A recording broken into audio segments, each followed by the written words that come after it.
Good afternoon, ladies and gentlemen. Welcome to Kosovo. Guten Abend, willkommen in Kosovo. Bonsoir, bienvenue à Kosovo. For your information, the translation in your headset is as following. Kanali 1, gjuhë Shqipe. Kanali 2, Serbisht, Serbian language, channel 2. Channel 3, English. Channel 4, German language. I nderuar kryetari Kuvendit, shkëlqësia juaj Zoti Glau Konjufsa. I nderuar kryeministër, shkëlqësia juaj Zoti Albin Kurti. I nderuar zëvendës kryeministër, shkëlqësia juaj Zoti Besnik Bislimi. I nderuar shef i zyrës së Bashkimit Evropian, ambasador Thomas Sonjong.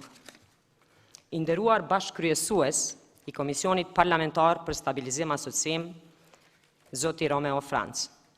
Të nderuar deputet të Kuvendit të Republikës së Kosovës, të nderuar deputet të Parlamentit Evropian, njëherit antar të këtij Komisionit të Përbashkët Parlamentar.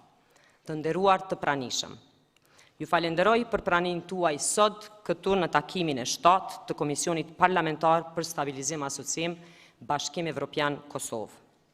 Ne jemi të bindur që ky takim i radhës i Komisionit Parlamentar të Stabilizim Asociimit me mbështetjen tuaj do të jetë takim frytdhënës dhe do të kontribojë në përmbushjen e qëllimit kryesor të këtij komisioni, që është shqyrtimi i të gjitha aspekteve të marrëdhënieve mes Kosovës dhe Bashkimit Evropian, në veçanti zbatimin e marrëveshjes së stabilizim asociimit.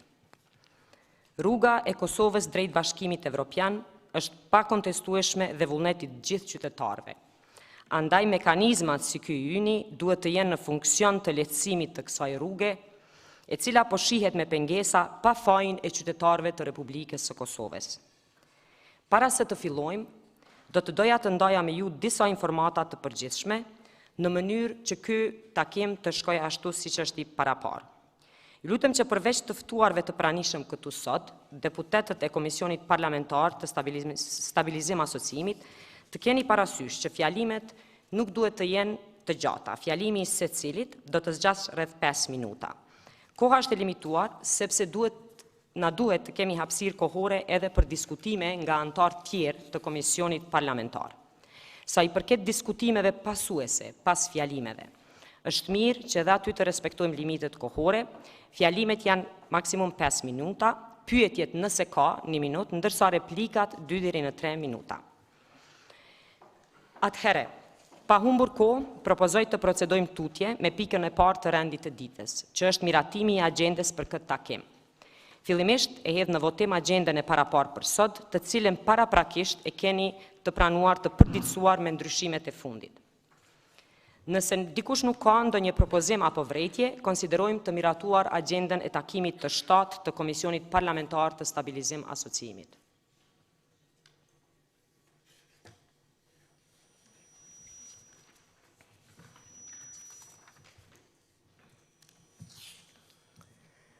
Atëherë, konsiderojmë të miratuar agjendën, vazhdojmë me pikën e 2 të rendit të ditës.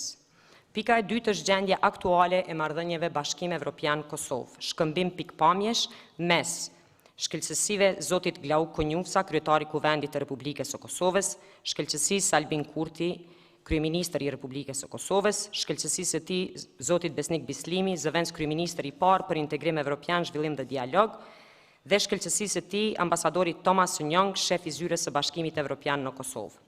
Fillimisht kam nderin dhe kënaqësinë e veçantë t'ja jap fjalën kryetarit të Kuvendit të Republikës së Kosovës, Zotit Glau Konjufsa.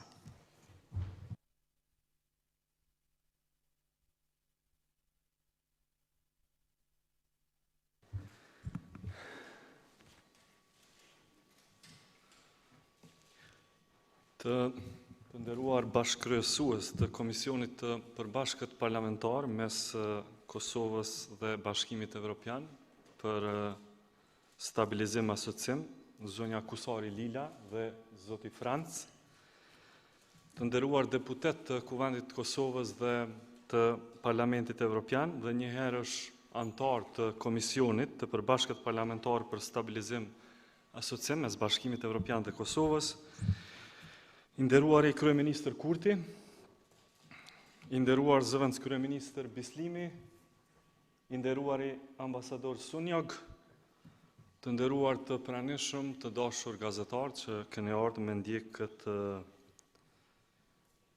këto punime të Komisionit të Përbashkët Parlamentar mes Bashkimit Evropian dhe Kosovës, fillimisht më lejoni që në emër të legislaturës së 8 të Kuvendit të Republikës Kosovës t'ju uroj mirëseardhje delegacionit të Parlamentit Evropian në këtë komision, si dhe njëherit t'ju uroj për emërimin tuaj si antar të Komisionit Përbashkët Parlamentar për stabilizim asocim mes Bashkimit Evropian dhe Kosovës. Në këtë takim të parë të përbashkët të këtij komisioni, dua ta shpreh përkushtimin dhe përkrahjen e Kuvendit të Republikës Kosovës për arritjen e rezultateve dhe plotësimin e gjithë atyre objektivave që direkt ndikojnë në procesin e integrimit të Kosovës në Bashkimin Evropian. Siç e dimë të gjithë, janë bërë 6 vite prej kur Kosova e ka nënshkruar marrëveshjen e stabilizim asocimit me Bashkimin Evropian, por për këto 6 vite jemi dëshmitar që intensiteti i reformave ka qenë vërtet shumë i ulët. Kjo ngjecje në mas të madhe ka ndodhur për shkak të mungesës së vullnetit politik në njërin anë, kurse në anën tjetër për shkak edhe të një mungese objektive që ka qenë një faktor i rëndësishëm, mund të thoja, dhe mungesa e stabilitetit të skenës politike në Kosovë. Por prej zgjedhjeve të fundit nacionale që u mbajtën vendin tonë në shkurt këtij viti, unë mendoj që ka dhe vullnet politik për një dinamik të lartë të reformave, edhe ka stabilitet të nevojshëm politik për të ecur më shpejt në procesin e integrimit evropian. Kosova tashmë ka hyrë në fazën e mesme, le ta quajmë, të periudhës kohore të zbatimit të marrëveshjes së stabilizim asocimit. Por arritja e objektivave që burojnë nga kjo marrëveshje kërkon ende shumë punë.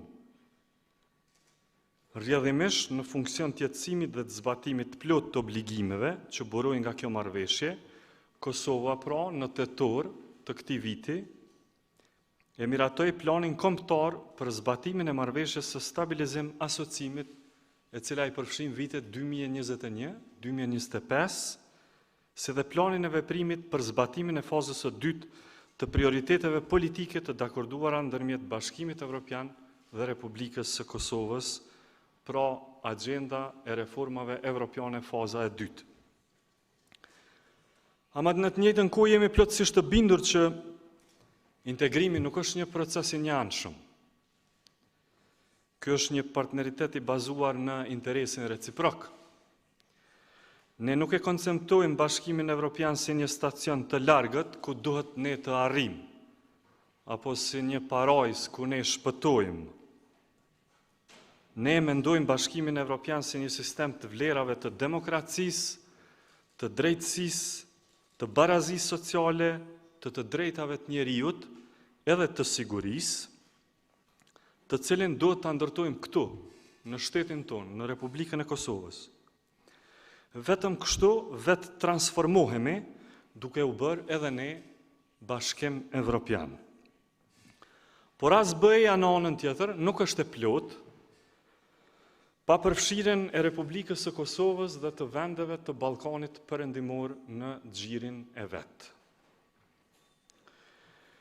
Pika më kritike e kredibilitetit aktual të Bashkimit Evropian, vërtet unë mendoj që ka të bëjë me strategjinë e zgjerimit. Sa më shumë që zgjerimi ju ka afruar Ballkanit, aq më shumë është ngadalësuar zgjerimi. U bën 8 vite nga koha kur shteti i fundit ju bashkua Bashkimit Evropian. Nuk mbaj mend këtë dekadën e fundit që koncepti i zgjerimit të ketë qenë në krizë më të thellë se që është sot. Mungesa e një vizioni të guximshëm e të qartë po i prodhon dy pasoja të rrezikshme këto vitet e fundit. Së pari krijimin e një hapësire për projektet alternative që vijnë nga bota jo demokratike e të cilat ne i refuzojmë, kryesisht nga Rusia dhe nga Kina, si dhe së dyti fuqizimin e liderëve euroskeptik në rajon, të cilët bëhen e shohin si një projekt pa perspektiv dhe nga rendin të përmbyllin agendën e tyre etno-nacionaliste, si që po i shohim zhvillimet e ditëve të fundit në Bosnjë dhe Hercegovinë. Këto dy tendenca ndalen vetëm me një projekt të qartë, i cili bazohet mbi motën zgjerem, pastaj thellem. Në anën tjetër, Bashkimi Evropian nuk i ka dalë zot Kosovës me një premtim, e ky është liberalizimi i vizave për qytetarët e Kosovës. Nga Komisioni Evropian, së paku qysh nga viti 2018 është deklaruar zyrtarisht se Kosova i ka plotësuar të gjitha kriteret. Përkundër këtij konstatimi, regjimi i vizave ende mbetet në fuqi për qytetarët e Kosovës. Arsyetimi për mos liberalizim ka të bëjë me mos pajtimin, siç e dini, të disa shteteve anëtare të Bashkimit Evropian, të cilat nuk pajtohen me këtë vlerësim që e ka bërë Komisioni Evropian. Kjo e lën një shije shumë të keqe në Kosovë. Me që të krijohet përshtypja që BE-ja nuk është më një familje e vlerave, por një grumbull individësh pa platformë të përbashkët. Të krijohet ideja se kot t'i bën kontratë me institucionet e Bashkimit Evropian, për sa kohë që dy shtetet veçanta mund të rënojnë këtë mirëbesim, që e kemi mes vete dhe që po mundohemi të ndërtojmë. Kjo e dëmton kredibilitetin e institucioneve evropiane në sytë e qytetarëve tonë shumë të izoluar. Por të jemi të qartë e të mos i lëm vend kurfar keqkuptimi. Republika e Kosovës është fuqishëm e përcaktuar për Bashkimin Evropian. Ne si popull, përkundër disa popujve tjerë këtej rreth rrotull, nuk kemi projekt tjetër alternativ përveç Bashkimit Evropian. Ne as nuk e shantazhojmë Bashkimin Evropian, as nuk e përgjërojmë. Ne duam që ta meritojmë Bashkimin Evropian. Me punë, me reforma dhe me angazhim konkret për drejtësi dhe për barazi. Ju falenderit për vëmendje dhe punë të mbarë komisionit tuaj.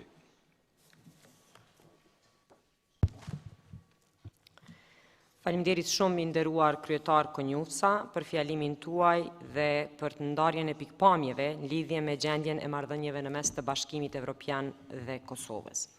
Pas fjalimit të kryetarit të Kuvendit, zotit Glau Konjufsa, fjalën e ka shkëlqësia e tij Kryeministri i Republikës së Kosovës, zoti Albin Kurti, cili adresohet Komisionit në emër të Qeverisë së Kosovës.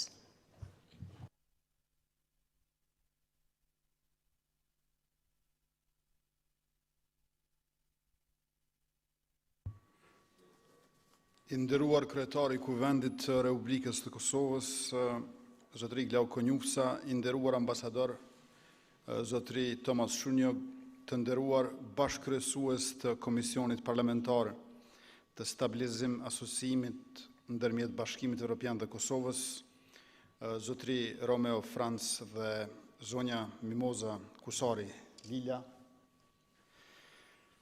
të nderuar deputet të Parlamentit Evropian dhe të Kuvendit të Republikës Kosovës, i nderuar zëvendës kryeministër Bislimi, zonja dhe zotëri,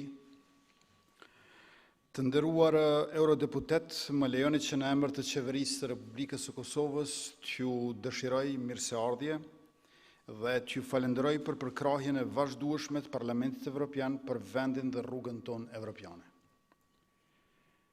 Shpesh them se Bashkimi Evropian fillon në shtëpi dhe se ajo duhet të rritet këtu nga brenda. Por njëkohësisht na duhet ndihma nga jashtë. Pra ndihma e Bashkimit Evropian si klubi më i pasur socioekonomik në botë. Ne jemi të përkushtuar për të intensifikuar zbatimin e reformave dhe përmbushjen e kritereve për integrim dhe tashmë jemi në rrugë të mbarë. Ndryshimet demokratike në vendin tonë kanë sjellë stabilitet institucional dhe zhvillim ekonomik. Deri në fund të këtij viti, pritet të kemi rritje dyshifrore në përqindje të bruto produktit vendor. Të hyrat buxhetore janë rritur për 33.5%, eksportet janë rritur për 68%, dhe në muajt e parë të qeverisjes janë shtuar 9.351 punëtor. Kemi menaxhuar me sukses pandemin dhe falë masave të qeverisë dhe bashkëpunimit qytetarëve, sot jemi vendi i parë në rajon me mesatarën më të lartë të numrit të vaksinuarve. Në kohën kur rajoni po kalon një valë të re të rritjes së infektimeve, ne kemi numrin më të ulët. Ne jemi falëndërues për ndihmën e vazhdueshme që Bashkimi Evropian ka ofruar me vaksina përmes programit e mekanizmit COVAX. Kemi filluar reformat rrënjësore në drejtësi nëpërmjet miratimit të koncept dokumentit për vetting në sistemin e drejtësisë dhe projekt ligjit për konfiskimin e pasurisë së pajustifikueshme. Po ashtu, kemi intensifikuar luftën kundër korrupsionit, krimit dhe kontrabandës. Këto reforma do të forcojnë shtetin e së drejtës, do të arrisin barazinë dhe do të ngrisin mirëqenien sociale. Gjithashtu kemi themeluar strukturat koordinuese ndërinstitucionale për procesin e integrimit evropian. Kemi rishikuar dhe miratuar planin kombëtar për zbatimin e marrëveshjes së stabilizim asociimit 2021-2025. Kemi rishikuar dhe miratuar planin e veprimit të agjendës për reforma evropiane era 2 dhe një sër reformash që ishin pjesë e rekomandimeve të Bashkimit Evropian për shumë vite, por që nuk ishin zbatuar. Sikurse heqja e homologimit për vetura që ishte në shkelit marrëveshjes së stabilizim asociimit, demonopolizimi i terminaleve doganore që tashmë vetëm sa kemi filluar me hapjen apo rikthimin e terminalit në Trepç, dhe deri nga mesi vitit të ardhshëm do të shtrihen në gjithë territorin e vendit.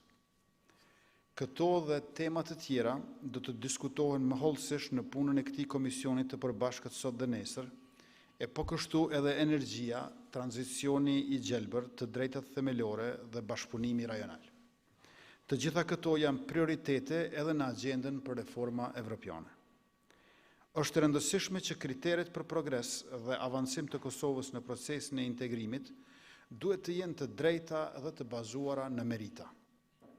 E aty ku ka kushte ndërshtetërore, të jenë kushte të barabarta për të gjitha palët, pa e diskriminuar e mbi kushtëzuar Kosovën. Përmbushja e reformave nga Kosova duhet të rezultojë me përmbushje të obligimeve nga Bashkimi Evropian. Andaj të nderuar eurodeputet, është tejet rëndësishme që zëri qytetarëve të Kosovës të dëgjohet përmes jush në Parlamentin Evropian, por edhe në Këshillin e Bashkimit Evropian, aty ku janë përfaqësues qeveritë tuaja. Bllokimi i vendimit për hapjen e negociatave ndërinstitucionale për arritjen e vendimit për liberalizimin e vizave për qytetarët e Kosovës nga Këshilli është veprim i padrejtë dhe dritshkurtër. Parlamenti është vendi ku kjo çështje duhet të ngritet në çdo mbledhje deri në marrjen e vendimit, sepse aty është vendi ku mbrohet edhe Evropa si kontinent e jo vetëm interesat e ngushta të shteteve anëtare. Ju faleminderit për vëmendjen dhe ju uroj punë të mbarë.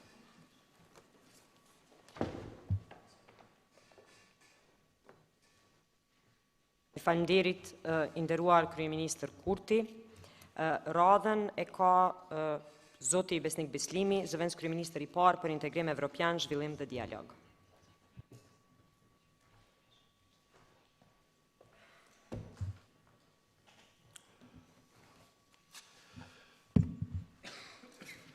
Të nderuar zoti Franc dhe zonja Kusari Lila, bashkëkryesues të Komisionit Parlamentar për Stabilizim Asociim mes Bashkimit Evropian dhe Republikës së Kosovës. I nderuar zotri Konjufca, kryetari i Kuvendit të Republikës së Kosovës.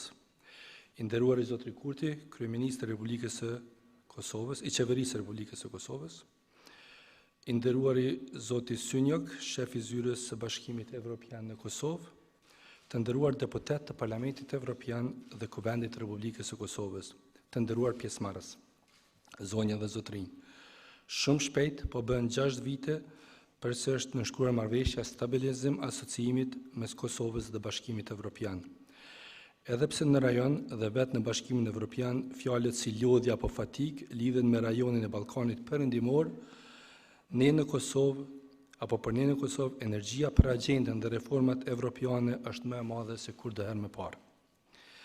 Me qeverinë e re, përkushtimi politik për integrimin në Bashkimin Evropian është forcuar, duke kaluar përgjegjësitë në nivelin më të lartë dhe atë në zyrën e kryeministrit, nga Ministria Përgjithëse për Integrim Evropian, si dhe përmes integrimit të strukturave të ish-ministrisë së integrimit brenda ZKM-s.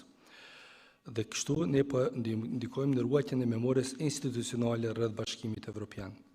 Që në muajin e parë kemi krijuar kështu një strukturë institucionale vendimmarrëse më të efektshme me llogaridhënie më të qartë në nivelin politik. Pas miratimit të planit veprimit të agjendës për reforma evropiane dhe programit kombëtar për zhvillimin e MSA-s në fillim të tetorit të këtij viti, për një kohë relativisht të shkurtër kemi zbatuar apo kompletuar mbi 25 veprime reformash nga plani i veprimit, ndërsa qeveria po ashtu ka miratuar 1/4 e projektligjeve të planifikuara në vetë programin e planit kombëtar të zbatimit të MSA-s, të cilat janë duke kaluar në procedurat të miratimit edhe në kuvend. Mëtej, programi për reforma ekonomike 21-23 do të miratohet së shpejti pas pranimit të komenteve nga Komisioni Evropian.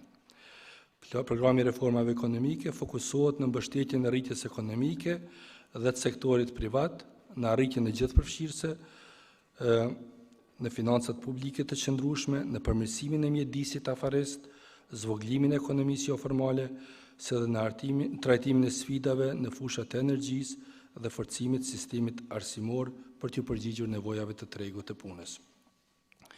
Gjithashtu jemi në proces të hartimit të strategjisë së re kombëtare për zhvillim 2030 përmes një procesi shumë gjithëpërfshirës me një gamë të gjerë aktorësh nga shoqëria civile, komuniteti i biznesit dhe partnerët tanë zhvillimor, edhe atë si një dokument gjithëpërfshirës planifikues që ofron vizionin për zhvillimin e qëndrueshëm për dekadën që vjen.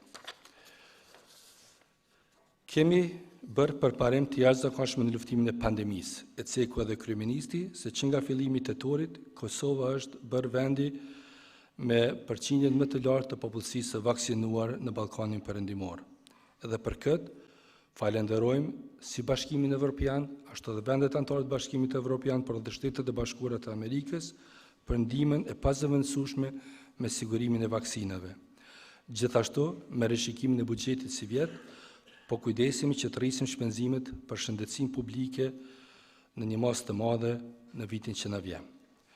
Në korrik kemi miratuar planin e rimëkëmbjes ekonomike pas pandemisë edhe atë me një buxhet total prej 420 milion eurove dhe tashmë ka rezultate jashtëzakonisht pozitive në zbatimin e saj. Rritja ekonomike na ka mundësuar që të zgjerojmë edhe shtetin e mirëqendjes. Kemi mbështetur për lehonat, kemi mbështetur fëmijët, pensionistët, familjet e dëshmorëve, por gjithashtu edhe prodhuesit, ekonomitë familjare, eksportuesit. Këtë vit, Kosova është duke shënuar një rritje të jashtëzakonshme ekonomike. Kryeministri përmendi shifrat për rritjen e ekonomisë, rritjen e tyrave buxhetore, rritjen e qarkullimit ekonomik, rritjen e eksporteve, si edhe rritjen e punësimit. Buxheti për vitin që po vije është më i lartë ndonjëherë që ka shënuar Kosova, dhe atë me 2.75 miliard euro, apo afërsisht 9% rritje, jo vetëm e buxhetin e vitit 2021, mirë po edhe buxhetin e rishikuar për vitin 2021. Kjo rritje do të prejë çdo qytetar, sepse parashë investime e ndarje buxhetore në çdo lëmi që prek jetën e qytetarëve dhe ndikon në ngritjen e përgjithshme të mirëqenies së tyre. Këtë vit, zonja dhe zotrin, kemi pasur 2 zgjedhje. Zgjedhjet nacionale në shkurt dhe zgjedhjet lokale për kryetar komunash dhe kuvende komunale me 17 tetor. Ndërsa, javën që vjet do të kemi edhe zgjedhjet për balotazh apo zgjedhjet në raundën e dytë për kryetar të komunave, edhe atë në 21 prej komunave të Kosovës. Siç është vlerësuar edhe nga Misioni i Bashkimit Evropian për vëzhgimin e zgjedhjeve, të dyja këto zgjedhje kanë qenë të drejta, të lira dhe konkurruese. në përputhje me standardet evropiane dhe më rëndësishmja kanë treguar se Kosova është një demokraci me dinamike në rajon. Në fushën e reformës së administratës publike, brenda këtij viti do të kemi në fuqi 2 ligjet kornizë, duke përmbushur kështu këtë reformë se dhe ndryshimet legjislative për 2 valë të racionalizimit të agjencive të pavarura, se dhe jemi duke integruar praktikat në këtë fushë në një strategji të vetme për reformën e administratës publike. Reformat kritike në fushën e sundimit të ligjit të miratuara ose që do të miratohen brenda këtij viti përfshin mes tjerësh miratimin e kodit procedurës penale, ligjit për gjykatën komerciale dhe atë për përgjegjësinë disiplinore të gjykatëve dhe prokurorëve. Pastaj kemi strategjinë e sundimit të ligjit 2021-2026, koncept dokumentin për procesin e vettingut, koncept dokumentin për pasuritë e fituar në mënyrë të pa justifikuar, strategjinë e migracionit dhe koncept dokumentin për të huajt. Pra, siç mund të shihet, për këtë kohë relativisht të shkurtër, kemi bërë përparime të dukshme në zbatimin e reformave që kërkon marrëveshja stabilizim asociimit, por na presin angazhime edhe më të mëdha në muajt dhe vitet në vijim. Besojmë që energjinë që e gjeni këtu t'ja përcjellni edhe në Parlamentin Evropian, në mënyrë që të vazhdoni të shtyni përpara çështjen e liberalizimit të vizave, se çështje shumë e rëndësishme që përmbyn një padrejtësi të Bashkimit Evropian ndaj qytetarëve të Republikës së Kosovës. Ne jemi të vendosur që të përmbushim të gjitha obligimet e dalë nga kjo marrëveshje dhe mekanizmat e tjerë, përfshi edhe rekomandimet që të dalin nga ky Komision i Përbashkët Parlamentar i Stabilizim Asociimit. Vetë prania e delegacionit të udhëhequr nga zoti Franc tregon që edhe BE ka të njëjtin përkushtim me ne. Prandaj, si qeveri, llogarisim në përkrahje të vazhduar të Bashkimit Evropian gjatë rrugtimit tonë përpara. Duke ritheksuar edhe një herë se për Kosovën nuk ka partner më të mirë se Bashkimi Evropian dhe alternativë tjetër më të mirë, ju uroj punë të mbarë dhe diskutime konstruktive. Faleminderit shumë. Ju falenderit zëvendës kryeministër Bislimi për fjalimin tuaj. Tani kam nderin që për fjalimin e radhës të ftoj shkëlqësinë e tij ambasadorin Thomas Sonjong, shefin e zyrës së Bashkimit Evropian në Kosovë.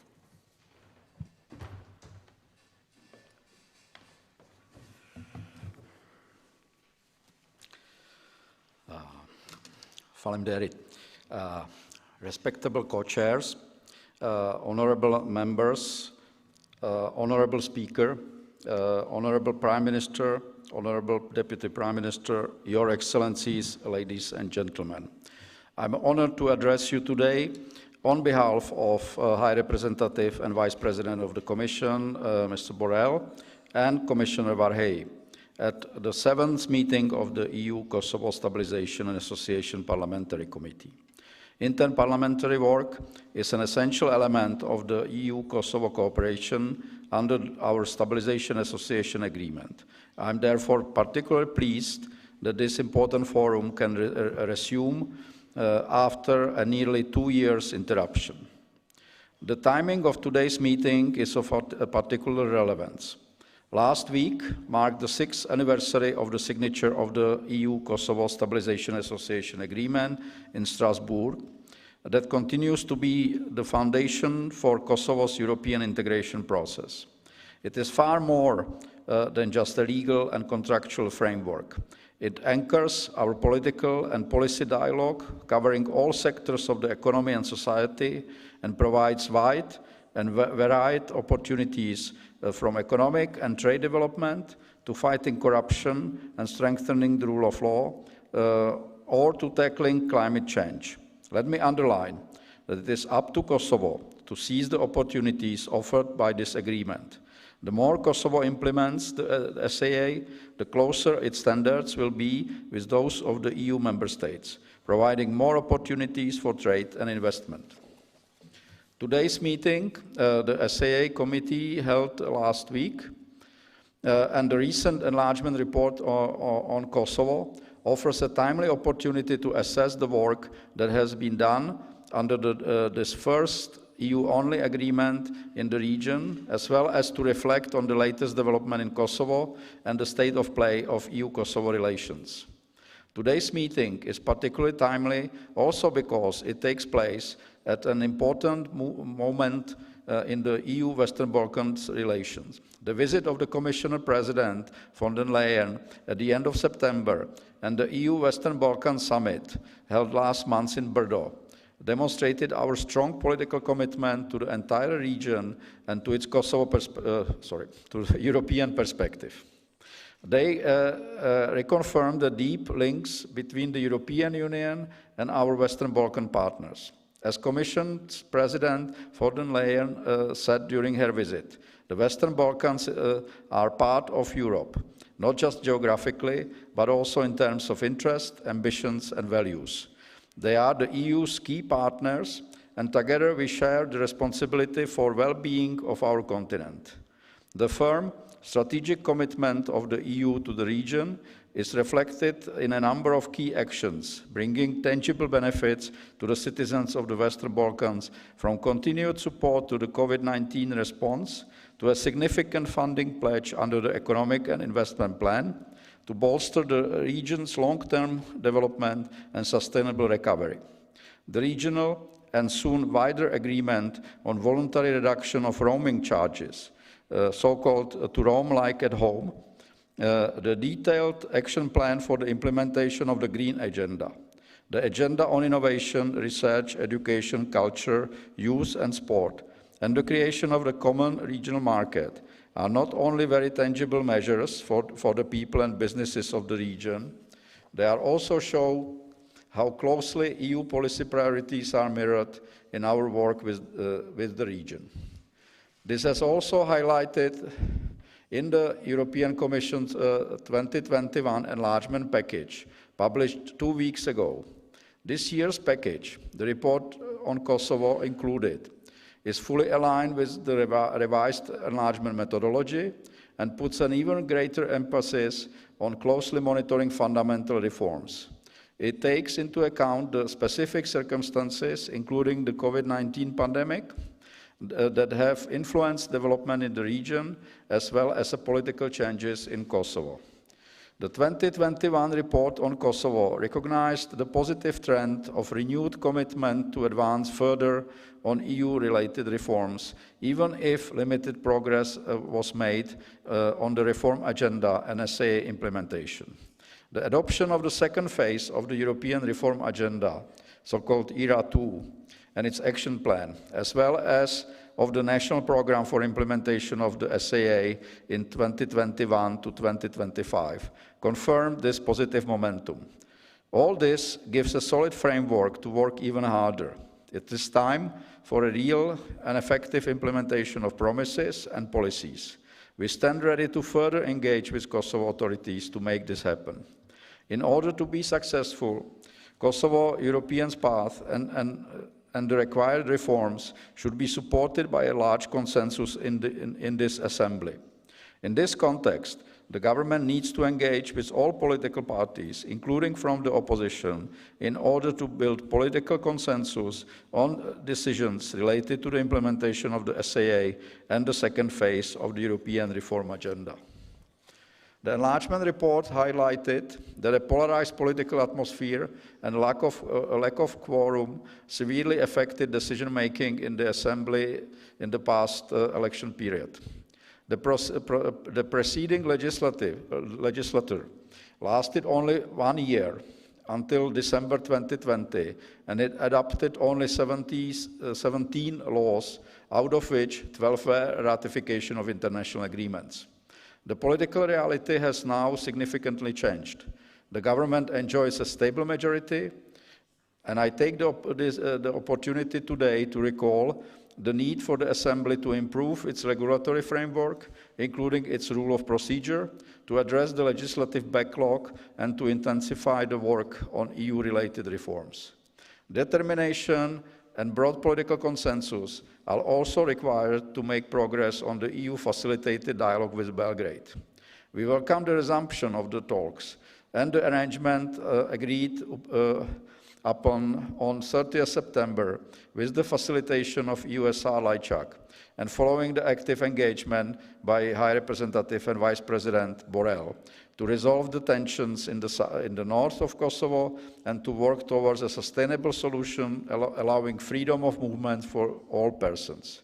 Let me underline, in this respect, the importance of engaging constructively, refraining from divisive rhetoric, and avoiding unilateral actions, while making further substantial efforts on the implementation of all past agreements and contributing to reaching a comprehensive and legally binding normalization agreement with Serbia. Such an agreement is urgent and crucial so that Kosovo and Serbia can advance on the EU respective European path. Another area where we want to see reinvigoration is a comprehensive electoral reform. While Kosovo democracy has twice this year demonstrated its maturity and vibrancy, I cannot overemphasize the importance for Kosovo to address long-standing weaknesses of its electoral process. The current cycle of mayoral and municipal elections provided a new momentum in this regard. Already for the third time, we have been observing municipal elections in Kosovo through an EU election observation mission. The mission recommendations and those of all past EU election observation missions require determined follow-up. Relaunching the Assembly Ad Hoc Parliamentary Committee in charge of these reforms would be an important first step. Let me now turn to the issue of visa liberalization. We are very much aware of the importance of this issue for Kosovo citizens. Both the Commission 2021 report on Kosovo and President von der Leyen were very clear on this point. The Commission continues to stand behind its assessment of July 2018 that Kosovo has fulfilled all visa liberalization benchmarks. As you know, the Commission proposal on visa liberalization was supported also by the European Parliament in its first reading, but it is still under consideration in the Council. I count on the support of all members of the European Parliament and members of the Kosovo Assembly present today to continue to build trust with the EU member states to finally achieve this goal. In this regard, Assembly also has a role to play to continue to advance necessary reforms and prioritize the adoption of the rule of law legislation. It is an absolute priority for Kosovo and one of the biggest EU priorities to support the transition to healthy and clean energy in line with the Green Agenda. We hope that the new strategy on energy will be adopted soon.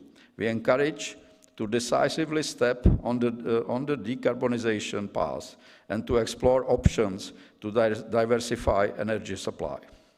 Kosovo deserves a more professional and depoliticized civil service, as well as an effective, accountable, and citizen-oriented administration. We are looking forward to a solid strategic framework with the adoption of the strategy on public administration. There is also a need to address the system of salaries through a new law on salaries.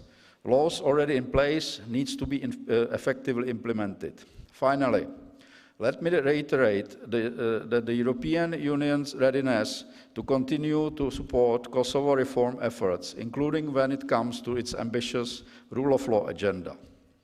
We are supportive of the authorities' effort to bring forward reforms in this area of key importance for Kosovo European path and to identify solutions that are in line with European standards in close cooperation with the Venice Commission.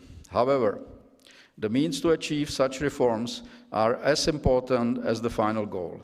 Achieving European standards in this area is key for enhancing trust in the judiciary and in the entire rule of law sector and for advancing Kosovo's European perspective. As a final remark, let me underline once again, on behalf of High Representative Vice President Borrell and Commissioner Varhey, that I look forward to continuing our close partnership and cooperation in the interest of Kosovo, its citizens, and the EU as a whole. Thank you very much. Thank you, Ambassador Sun Young, for your speech. And now I have the honor to invite Mr. Romeo Franz for the next speech, Member of European Parliament, and at the same time, co-chair of the Parliamentary Committee on Stabilization Association. Mr. Franz, the floor is yours. Dear Mimosa, thank you very much for giving me the floor. Let me first warmly thank His Excellency Glau Konjufka for his hospitalities as Speaker of this House and for his welcoming words. We also appreciate very much that Prime Minister Albin Kurti could make himself available to briefly address this SAPC. I also wish to thank His Excellency Besnik Bislimi and His Excellency Tomasz Shunyok for the introductory statements and for the availability, not only to address this first session of our SAPC meeting, but also to engage in in-depth exchange of views with the EP delegation earlier today. Many thanks also to you, dear Mimosa, for the very smooth cooperation both between ourselves and our staff when preparing this meeting. What is more, we already agreed in principle to meet again in March next year, when we will be most happy to host you in the European Parliament. As we have a packed agenda and limited time, I will try and be as brief as possible. Dear all, the COVID-19 pandemic has prevented us in the European Parliament, like so many others, to travel and meet counterparts for a very long time. Only recently the restrictions were a bit relaxed. Even if a maximum of 4 MEPs were authorized to travel, it is a great source of joy for us to be here and discuss a range of topics with you in person, both formally and informally. This 7th meeting of the EU-Kosovo Stabilization and Association Parliamentary Committee is long overdue. We last met on 14 February 2019, that is almost 3 years ago. Since then, a lot has happened in Kosovo. It was a particularly turbulent period.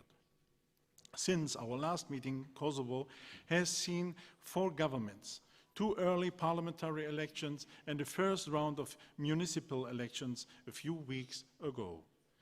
The runoffs in 21 of the 38 municipalities will take place on 14 November, just days after this meeting. We understand how short of time you all must be.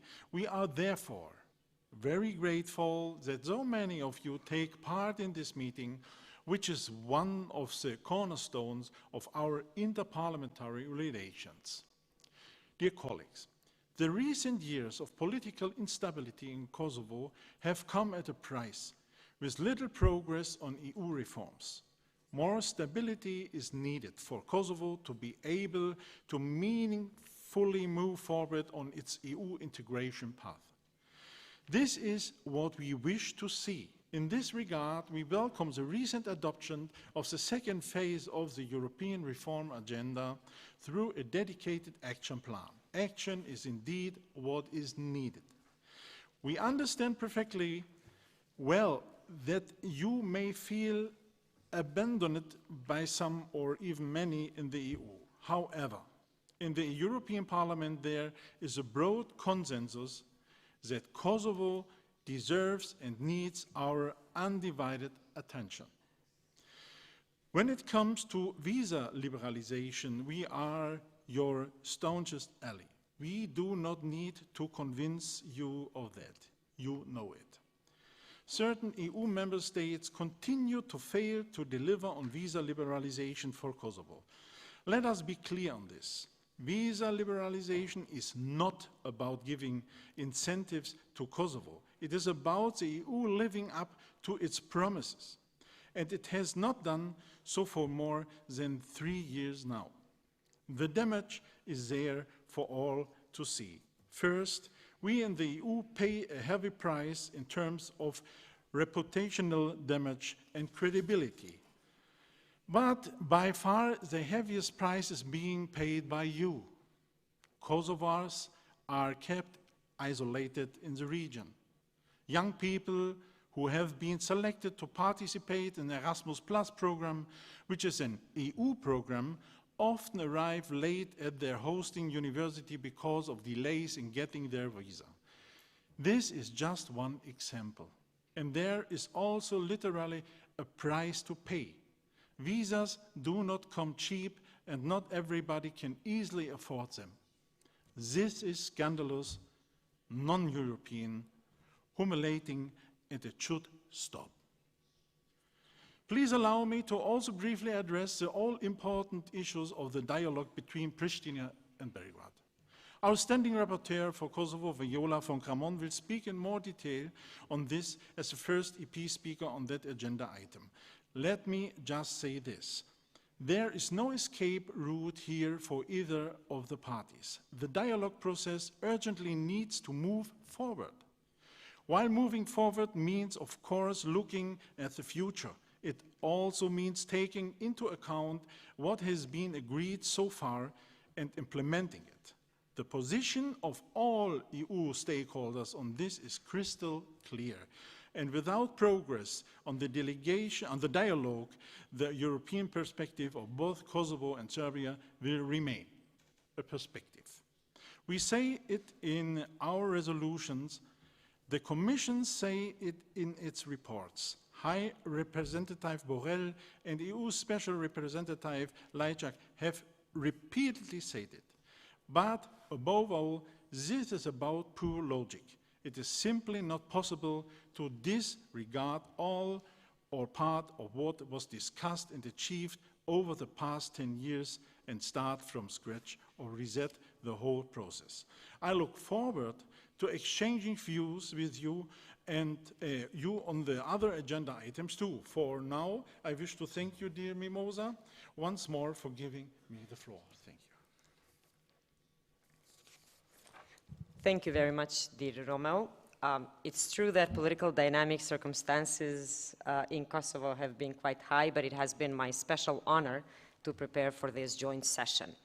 In this case, given the fact that with this speech we end the list of speakers foreseen for the second item on the agenda, I would like now to open the discussion with the present member of Joint Stabilization Association Parliamentary Committee delegation. Therefore, I want to ask you if any of you here today wants to take floor on this item.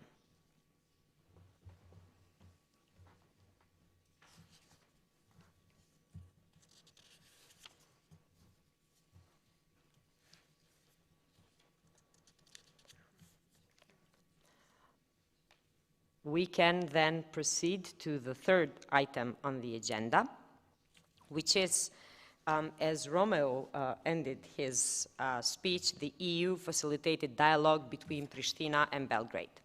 The following members of parliament will speak about this item in the following order. Mr. Haki Abazi, followed by Ms. Viola von Kramon, followed by Mr. Abdullah Hoti. After these speeches, we will continue with an open discussion on the topic. Therefore, I invite Mr. Haki Abazi for the next speech. Thank you very much, Ms. Kusari Lila, dear co-chair, Mr. Franz, Honorable Prime Minister Kurti, Honorable Speaker of Parliament Konjufca, Ambassador Sunyog, Honorable Deputy Prime Minister Bislimi. It is great honor to be speaking today to this interparliamentary committee of the Kosovo Parliament and Parliament of European Union. Obviously, every move and step forward in the European integration, it's an important one for our country and our republic. My duty and responsibility on this working session is to talk about a very a long topic and a difficult one, I would say. But I'll do my best to present at least the views of the majority of the Kosovars and how they see the process unfolding. It is extremely important to say that Kosovo and its institutions are committed to engaging in a dialogue with all its neighbors based on the EU framework for good neighboring relationships. This is the case with Serbia as well, on this dialogue that has been taking place for the last 10 years.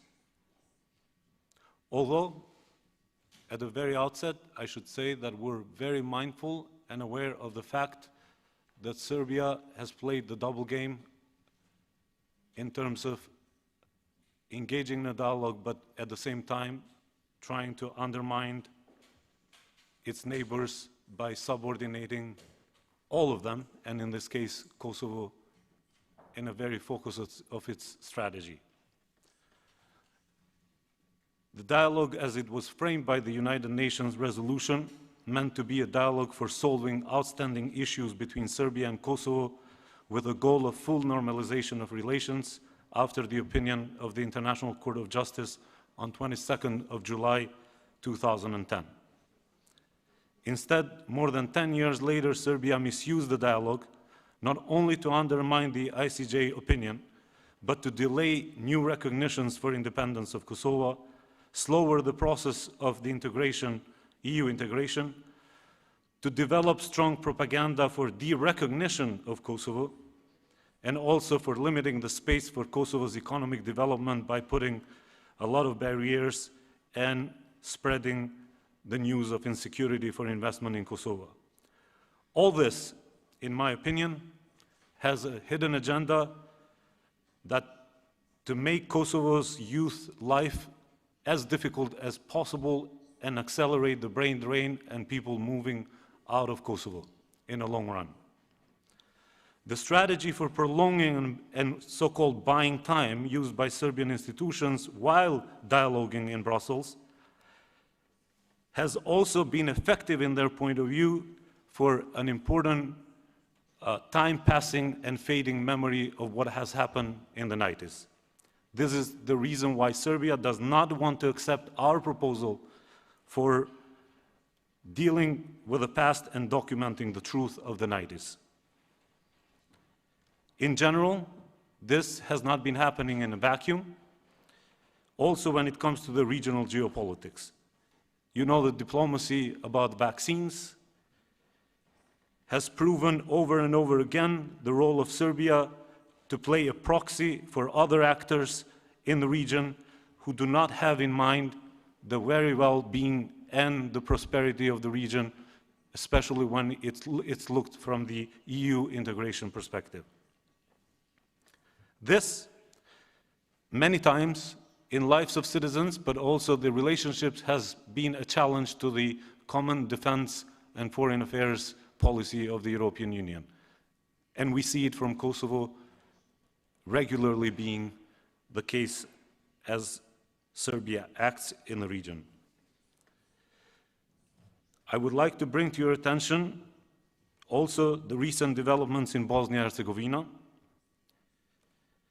that representatives of so-called Republika Srpska entity have been undermining the sovereignty and territorial integrity and threatening Bosnia and Herzegovina.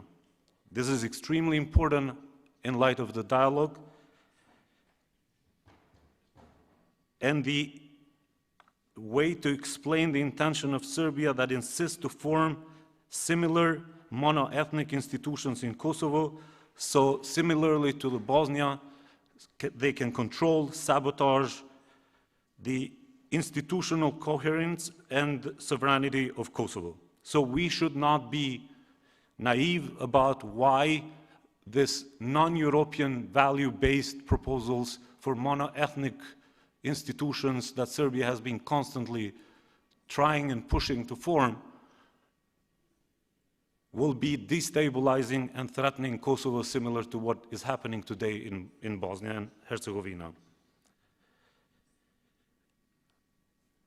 These actions and approaches are not the right ones and should not be accepted by the EU institutions. The feeling of Kosovo citizens at the same time are that they cannot be kept hostage of Serbia's unwillingness to make its mind if it wants to truly join European Union and be a good partner in the region with all its neighbors, or would like to continue forever to play the role of the proxy of other actors in order to dominate the regional dynamics by obstructing the neighbors.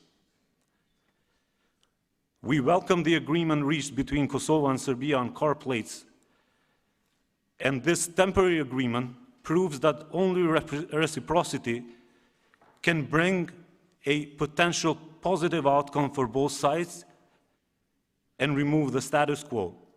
Not only can move processes from deadlock positions, but can ensure equality and fairness and expose ill intentions of any kind.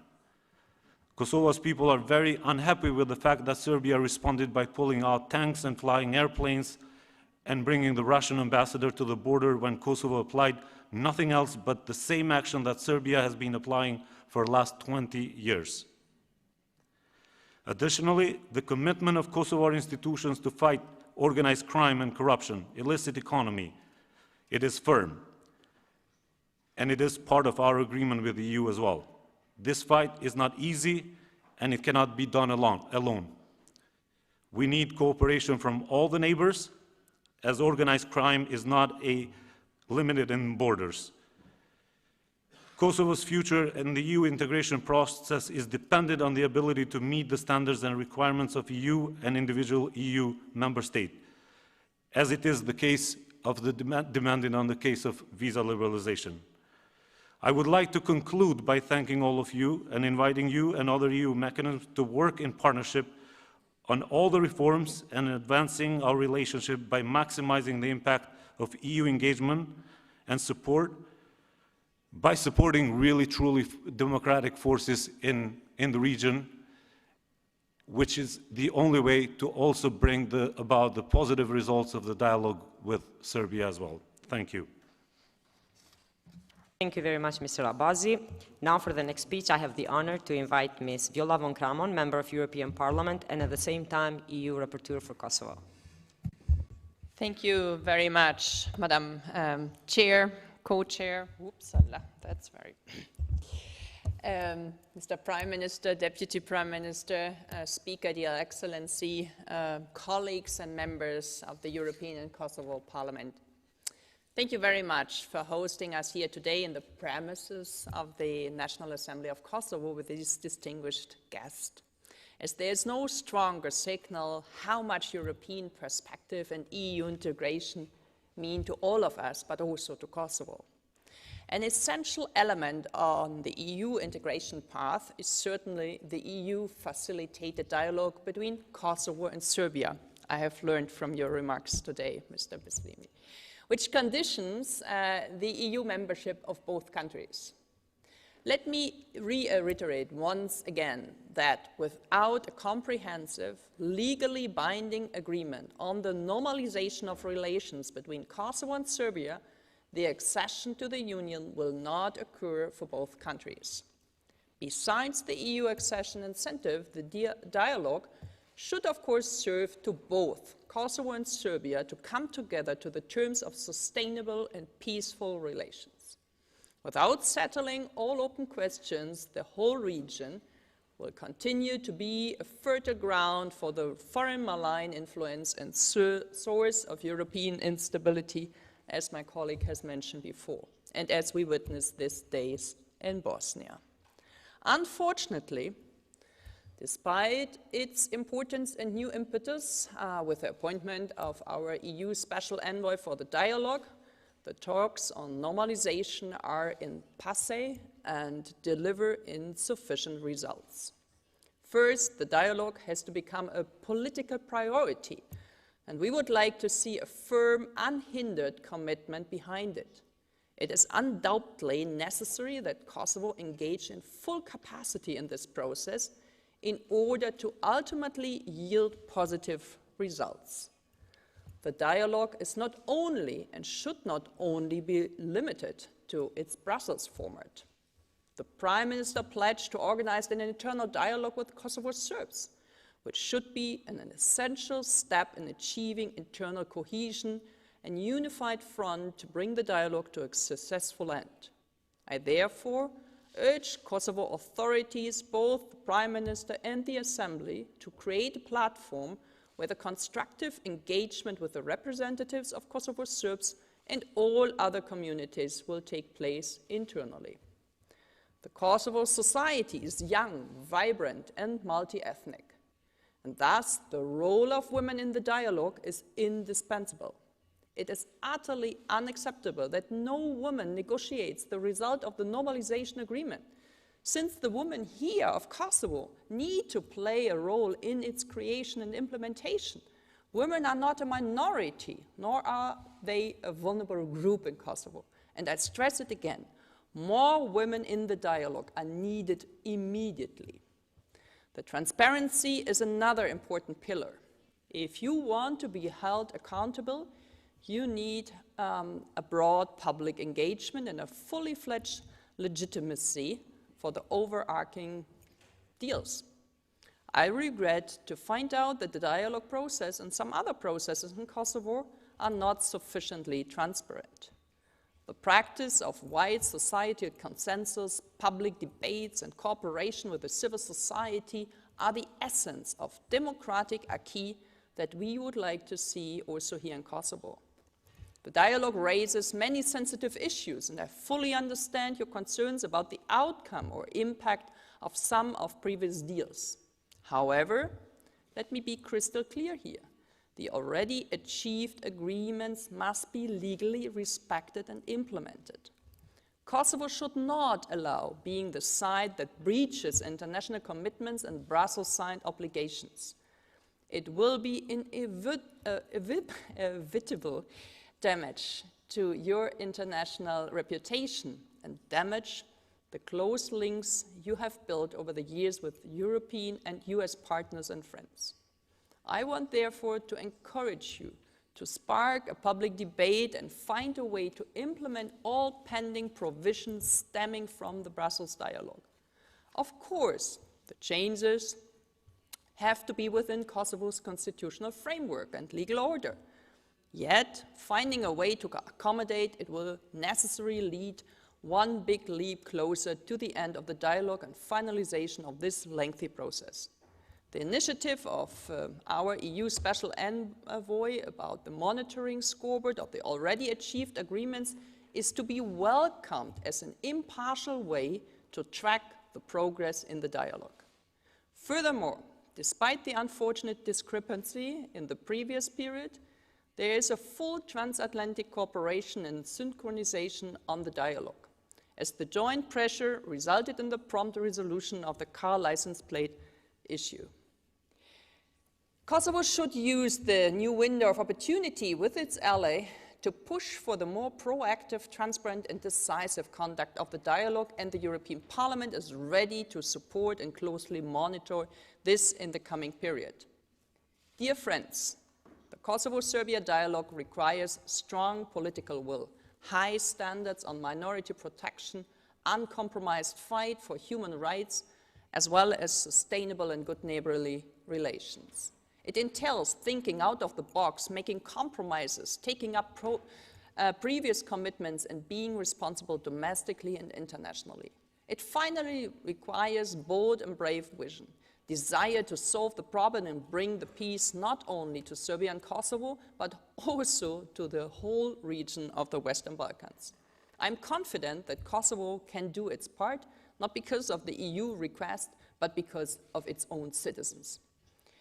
You are all well aware that you have a strong ally in the European Parliament, and of course me personally, as I have repeatedly reiterated the need for immediately granting visa liberalization, which is long overdue despite the fact that you met all the criteria. I wish to see the fruition of our joint efforts in the future, since Kosovo citizens deserve to live in the country that enjoys full international recognition, respect, and clear European integration perspective. Thank you very much for your attention. Thank you very much, dear Viola. Tani në radhë është antari I Komisionit Stabilizim Asociimit, zoti Abdullah Hoti. Falenderit, zonja Kusari, të ndëruar bashkëkryesues të Komisionit, deputet Parlamentit Evropian, i nderuar kryetari i Kuvendit, kryeministër, antar qeverisë, ambasadori BE-s, kolegë të këtij komisioni. Vjen mirë që po mblidhet ky komision pas një kohë bukur gjatë. Dëshiroj të shpreh falënderimin tonë për Parlamentin Evropian dhe institucionet tjera të Bashkimit Evropian për gatishmërinë për të mbështetur rrugën eurointegruese të Kosovës, shprehur zyrtarisht përmes marrëveshjes së stabilizim asociimit. Padyshim kjo është marrëveshja më e rëndësishme dhe është hapi i madh konkret zyrtar i rrugës së Kosovës drejt Bashkimit Evropian. Atëherë kur është votuar në 2016 nuk është votuar nga partia që tani është në pushtet, po përmendi këtë fakt si fakt pozitiv të avancimit të qëndrimit të tash të shumicës parlamentare ka shi këtij procesi. Tash në kuadër të kësaj marrëveshje, në fakt edhe përtej saj, fshinësia e mirë është element qendror për paqe dhe stabilitet në Ballkanin Perëndimor. Edhe përtej sigurimit të paqes dhe stabilitetit, rajoni ka nevojë për zhvillim, edhe ka nevojë për qartësi për të ardhmen evropiane. Kjo mund të arrihet vetëm me normalizim plot të marrëdhënieve fshinësore. Kusht për këtë, sigurisht është njohja e realitetit nga gjitha vendet. Marrja e përgjegjësisë për të kaluarën, edhe respektimi i drejtave të secilit. Në këtë kontekst, dialogu Kosovë-Serbi është mekanizmi i vetëm për të normalizuar marrëdhëniet në mes të dy vendeve. Unë dëshiroj të falenderoj edhe një herë Parlamentin Evropian, ka qenë gjithmonë i qartë për të mbështetur dialogun dhe ajo që është më rëndësishme, një dialog që rezulton me zgjidhje përfundimtare për gjitha çështjet e hapura në mes të Kosovës dhe Serbisë. Dialogu nuk ka alternativë, për këtë ne pajtohemi gjithë përveç Serbisë. Edhe pse Serbia është angazhuar formalisht në dialog, qëndrimet e shprehura kohë pas kohe nga zyrtarë të lartë të Serbisë kanë treguar që Serbia nuk është liruar ende nga e kaluara. Tani më lejoni shkurt të kthehem pak tek dialogu që është zhvilluar gjatë vitit të kaluar. Në atë kohë ishte përgatitur platformë të qartë për dialog, me parime të qarta, me objektiva të qarta, të dakorduara paraprakisht me partnerët tanë. Dhe ishte paraparë dhe mekanizmi raportues në Kuvend dhe transparenca ka shi qytetarëve dhe shoqërisë civile. Qartësia e platformës, unë besoj, jemi bindur sot, që e hoqin nga diskursi publik temen e rrezikshme për shkëmbim të territorëve. Dhe u qartësua se gjithashtu nuk lejojnë bosnizim të Kosovës. Dhe rëndësia e qartësimit të këtyre dy çështjeve tani është kuptuar plotësisht nga gjithë zyrtarët e Bashkimit Evropian. Dhe më vjen mirë për këtë. Besoj që me këtë qasje ne kthyem dialogun gjatë vitit 2020 në binar që çon vetëm në një përfundim, që ishte njohja reciproke. Unë kam kërkuar gjatë kësaj periudhe, gjatë këtyre muajve vazhdimisht nga qeveria e Kosovës, edhe sot kërkoj, edhe nga eurodeputet, që dialogu të mbahet në ata binar, të mos devijojmë, sepse do të na kushtoj me shtyrje të procesit të integrimit evropian të mbar rajonit, me mungesë zhvillimi e punësimi. Edhe rajoni, ajo që është më e keqja, do të mbetet gjithmonë burimi i krizave potenciale. Nëse devijohet ky dialog në çështje teknike, detyrimisht në të ardhmen, një qeveri tjetër në Kosovë dhe institucionet tjera të Bashkimit Evropian, do duhet kthehen prapa në kornizën e dakorduar të vitit 2020. Unë nuk them se nuk janë të rëndësishme çështjet teknike që të adresohen dhe zgjidhen, problemet që kemi përdit në komunikim me Serbinë, si lëvizja e lirë, njohja e diplomave, e plot çështje të tjera, por ta kuptojmë një gjë të gjithë. Problemet në bashkëpunim mes Kosovës dhe Serbisë janë derivat i mungesës së njohjes reciproke. Sapo kjo marrëveshje të përmbyllet me njohje reciproke, natyrshëm këto probleme zgjidhen bazë të standarde, pra duke zbatu standardet evropiane për marrëdhëniet fshinësore.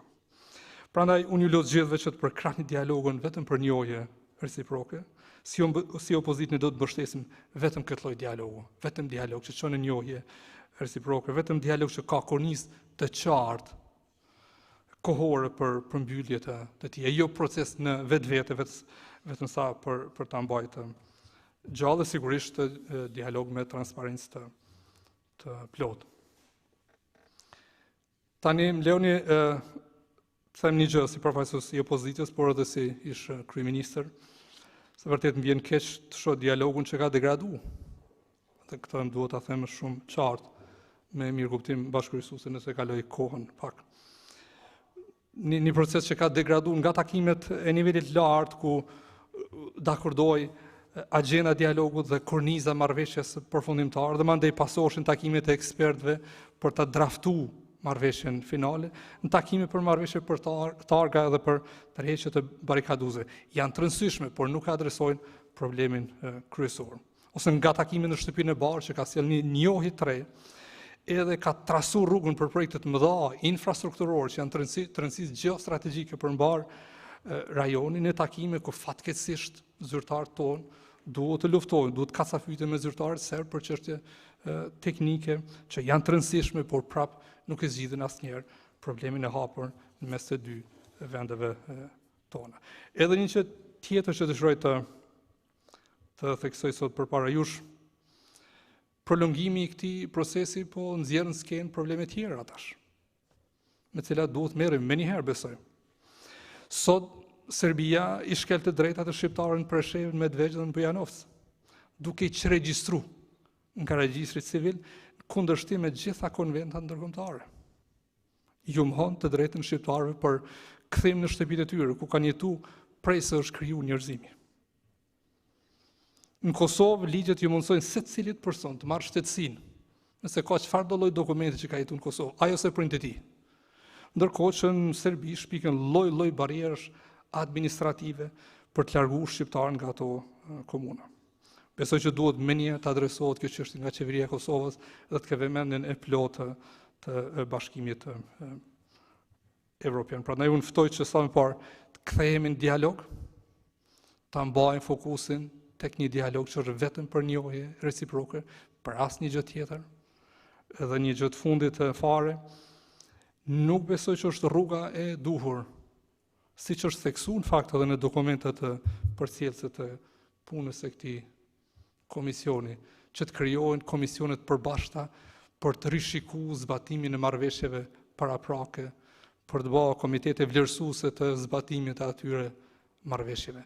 Fokusi duhet të jetë në dialog që përmbyllet me marrëveshje përfundimtare për njohje reciproke dhe si opozitë do ta mbështesim plotësisht këtë qasje të dialogut. Faleminderit. Faleminderit zoti Hoti. Një pyetje për anëtarët e Komisionit Parlamentar për Stabilizim Asocim, a ka të paraqitur për diskutim, pasi që lista e folësve është mbyllur në këtë pikë?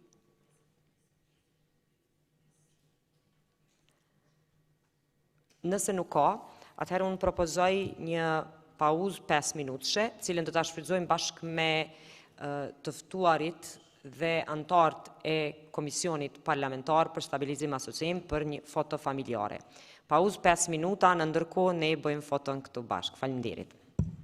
Gjithashtu shfrytëzoj rastin të falenderoj kryeministrin e Republikës Kosovës, zotin Albin Kurti, kryetarin e Kuvendit, zotin Glau Konjufsa, zëvendës kryeministrin Bislimi për prezencën e tyre.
A ka mundësi të uleni në vendet tuaja? Can I ask you to take your seats, please?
Okej. Po vazhdojmë me pikën e 4 të rendit të ditës, që gjithashtu për ditën e sotme është edhe pika e fundit.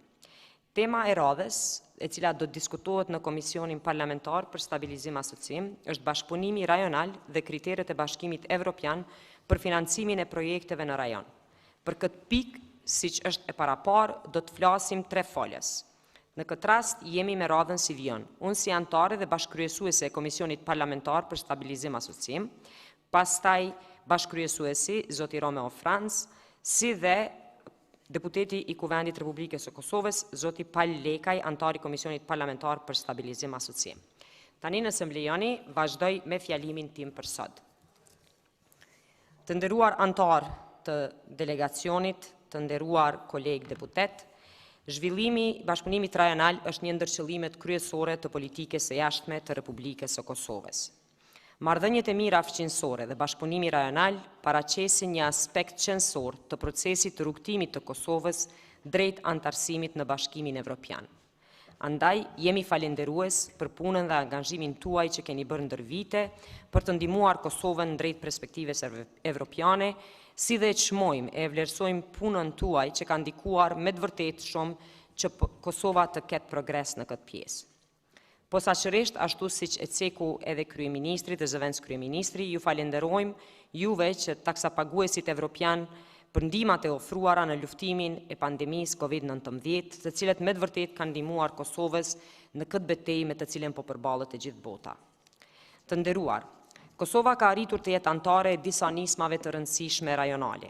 Kontributin në mënyrë aktive brenda strukturave si CEFTA, komuniteti energjetik, komuniteti transportit, Këshilli për Bashkëpunimin Rajonal. Fatkeqësisht, në mesin e 6 vendeve të Ballkanit Perëndimor, Kosova është përballur me shumë probleme dhe rruga e saj drejt iniciativave rajonale është ende e mbushur me vështirësi. Sfida kryesore për pjesëmarrjen më aktive në iniciativat rajonale ka të bëjë me mosnjohjen e saj nga 2 vendet e Ballkanit Perëndimor dhe 5 shtete anëtare të Bashkimit Evropian, të cilat e kanë penguar anëtarësimin e saj në organizata ndërkombëtare dhe nisma tjera rajonale. Përkundër qasjes proaktive të institucioneve të Republikës së Kosovës, për një bashkëpunim rajonal sa më të mirë, Kosova sfidohet me elemente shumë dekurajuese. Si shtuhet edhe në raportin e Komisionit Evropian për Kosovën, Kosova ka vazhduar të ruaj marrëdhëniet e mira me vendet e Ballkanit Perëndimor, siç është Mali i Zi, Maqedonia Veriore, Shqipëria. Mirëpo, pavarësisht kësaj, Kosova është i vetmi vend në kuadër të vendeve të Ballkanit Perëndimor që nuk mban asnjë pozitë udhëheqëse në ndonjërin prej iniciativave rajonale. Së fundi, përkundër aplikimeve të kandidatëve serioz në 2 pozita udhëheqëse, Kosova prap nuk arriti të jetë njëra ndër udhëheqësit në 2 organizata.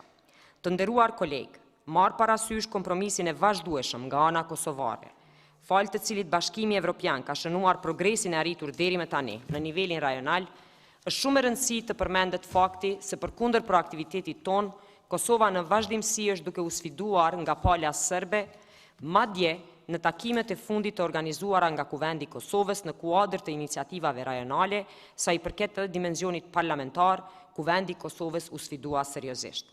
Fatkeqësisht, takimet e fundit të organizuara nga Kuvendi i Kosovës nuk shkuan sipas planifikimit për shkak të qasjes mohuese dhe presionit të vazhdueshëm nga Kuvendi Kombëtar i Republikës së Serbisë.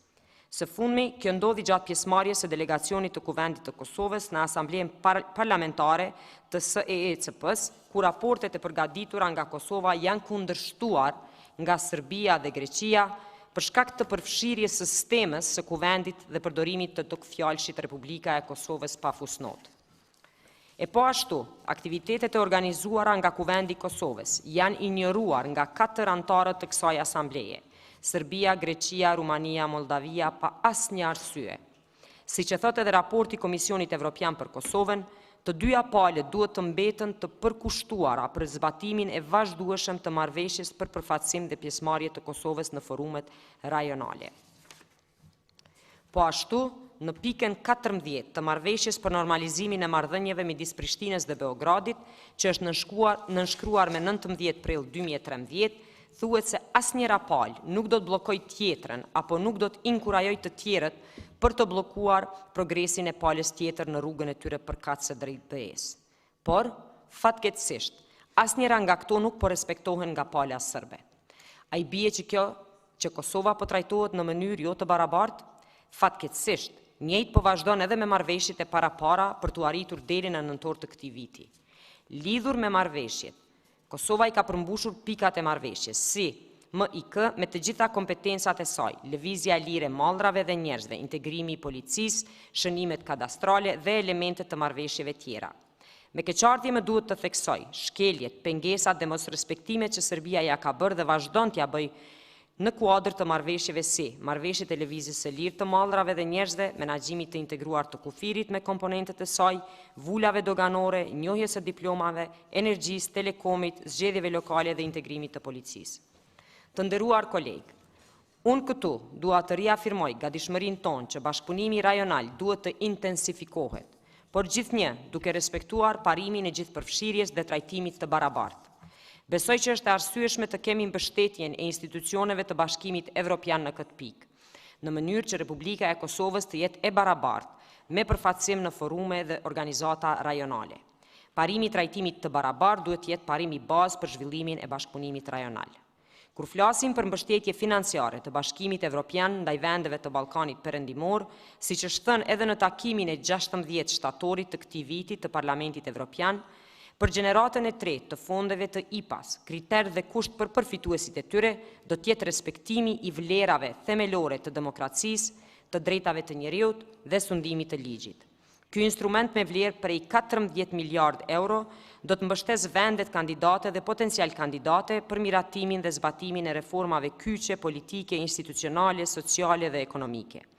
Miratimi nga Bashkimi Evropian I këtij instrumenti është një sinjal I fortë mbi mbështetjen e Bashkimit Evropian ndaj vendeve të Ballkanit Perëndimor, si dhe procesit të zgjerimit, ku pjesë e saj është edhe Kosova.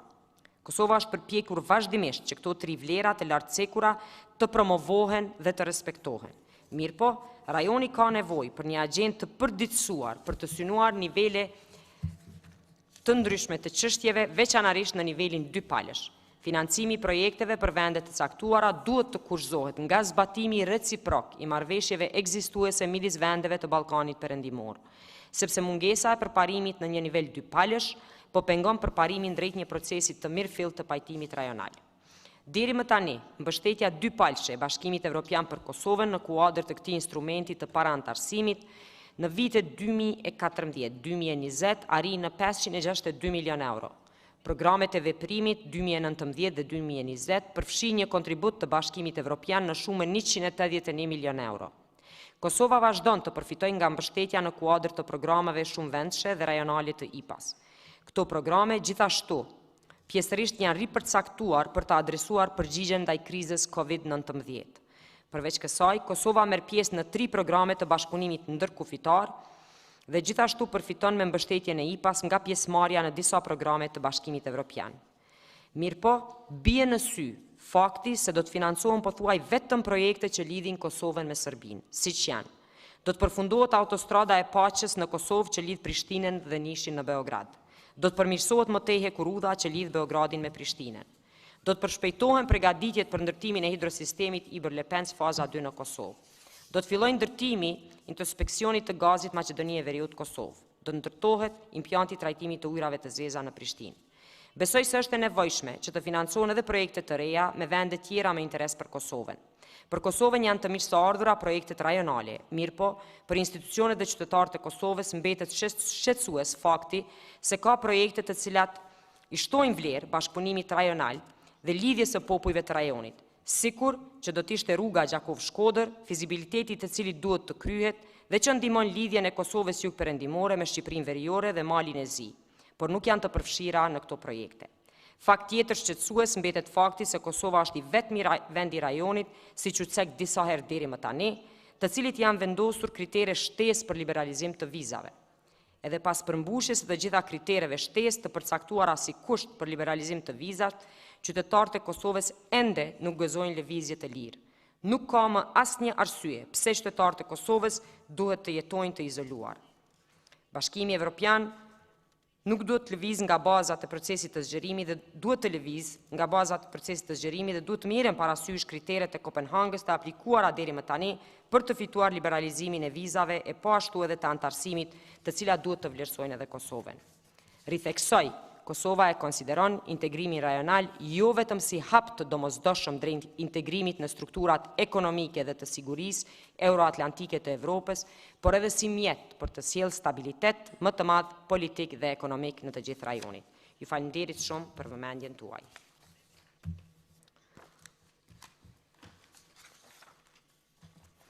Në radhë tani është bashkëkryesuesi I Komisionit Parlamentar për Stabilizim Asocim, zoti Romeo Franz. Romeo, floor is yours.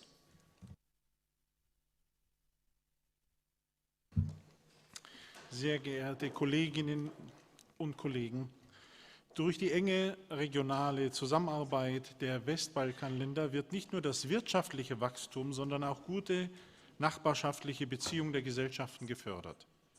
Der Erfahrungsaustausch schafft in den Ländern Synergien, die den Beitrittsprozess unterstützen. Zudem leistet die vertiefte Zusammenarbeit einen wertvollen Beitrag zur Etablierung von vertrauensvollen Beziehungen, die Stabilität und Aussöhnung in der Region festigen können.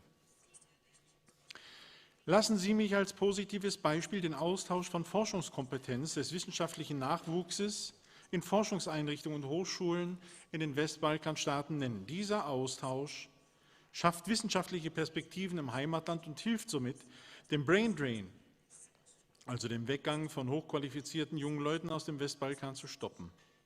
Ein weiteres Beispiel liefert das Inkrafttreten des regionalen Roaming-Abkommens, das im April 2019 unterzeichnet wurde und unter Beweis stellt, wie die regionale Zusammenarbeit den Bürgerinnen und den Unternehmen der Region konkrete Vorteile bringen kann. Ich habe großes Verständnis für die Schwierigkeiten, die die ungeklärten Statusfragen in dem Bereich der regionalen Zusammenarbeit teilweise stellen, und wir stehen hier an Kosovos Seite. Ich hoffe sehr, dass diese baldmöglichst final geklärt und gelöst werden können. Deshalb unterstützen wir ja auch den Belgrad-Pristina-Dialog, den wir im vorherigen Tagesordnungspunkt ausführlich diskutiert haben. Aber dieser sollte auch zu einer Behebung exakt solcher Probleme führen. Gleichzeitig sollten wir alle zusammen auch daran arbeiten, dass der Berlin-Prozess gestärkt wird und dass für die regionale Zusammenarbeit Formate gefunden und genutzt werden, die von allen 6 Ländern im Westbalkan getragen werden, ohne dass sie einseitig von einem Land dominiert werden. Auch sehe ich die Open Balkan-Initiative sehr skeptisch. Wichtig ist in der regionalen Kooperation die gleichberechtigte Zusammenarbeit auf Augenhöhe. Wichtig beim Berlin-Prozess ist die Erhöhung der Sichtbarkeit, der Bemühungen, denn dies führt zur Transparenz der Politik, da der Berlin-Prozess verständlicher und damit für eine breite Masse leichter zu verfolgen ist.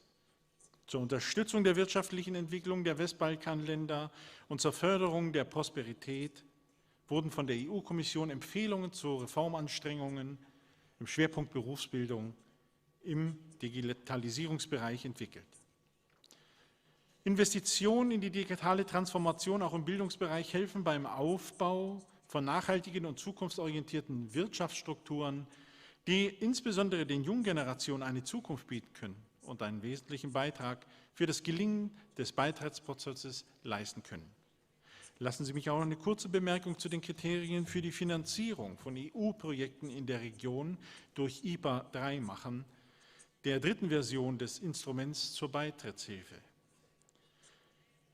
Das Parlament hat sich bei den Verhandlungen sehr dafür eingesetzt, dass dieses Instrument finanziell gut ausgestattet wird und sich damit die Bedeutung des Erweiterungspolitik und die hohe Bedeutung der Länder des Westbalkans auch finanziell im Budget in der EU widerspiegeln. Gleichzeitig haben wir dafür gesorgt, dass die Konditionalität gestärkt wird. Diese Gelder sind an strengen Bedingungen, vor allem im Bereich der Rechtsstaatlichkeit, geknüpft, wozu wir noch später ausführlich sprechen werden. Für die anstehende Finanzierungsperiode geht es darum, dass möglichst gut und weit ausgearbeitete Projekte unterstützt und finanziert werden. Ich habe die Hoffnung, dass die Zusammenarbeit der kosovarischen Behörden mit der EU gut funktioniert und möglichst viele erfolgsversprechende Projekte eingereicht werden, die konkrete und spürbare Verbesserung für die Bürgerinnen dieses Landes, aber auch für die weiteren Regionen bringen. Von unseren Partnern würde ich abschließend gerne wissen, welche Prioritäten sie im Bereich der regionalen Zusammenarbeit für die kommenden Jahre haben. Wo sehen Sie das meiste Potenzial und die größten Herausforderungen? Dankeschön.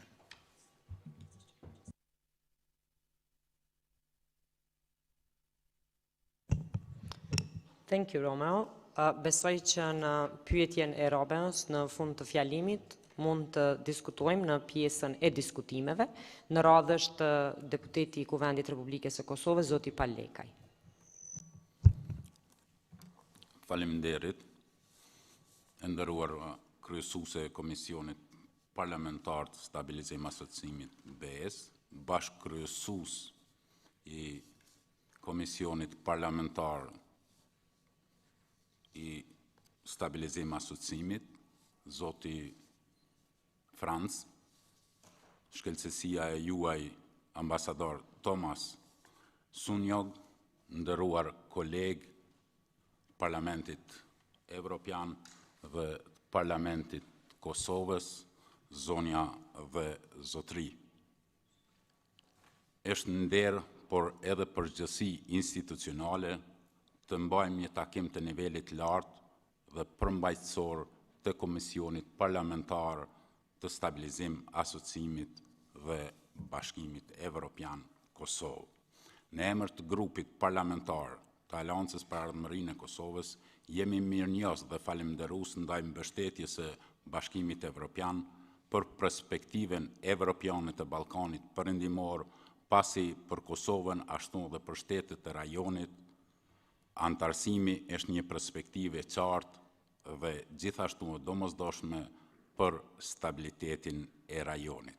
Pra, bashkëpunimi rajonal dhe zgjerimi duhet të mbeten prioritet i Kosovës dhe Bashkimit Evropian, pavarësisht sfidave të shumta me të cilat po përballemi në Ballkan.